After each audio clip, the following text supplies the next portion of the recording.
አላህ በሰጠው ተብቃቃ። አልነገርናችሁም እንዴ? አንድ ሐኪም ቤት ውስጥ ሰዎች ፓራላይዝ የሆኑ የማይንቀሳቀሱ አልሐምዱሊላህ እስኪ እንበል። ወጣት ነው 40 ዓመት ወጣት ገና እድሜው በአደጋ ይሁን ሰውነቱ ምንም አይንቀሳቀስም። 8 ዓመት በላይ ተኝቷል ፍራሽ ላይ።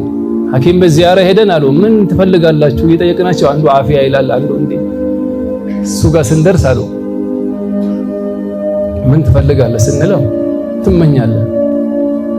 እኔ እንደሌሎቹ አፊያ አልልም ማለት ያ አፊያ ፈልጋለሁ አለ። ግን አሁን በጣም የተመኘሁትና የናፈቀኝ ነገር ሌላ ነገር ነው አላች።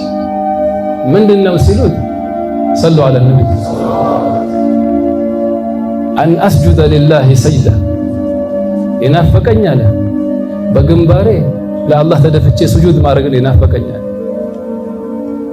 አፊያ እያለን ይሄን ዲን እንኸድምበት ምን ኸድም አላህ ያርገን።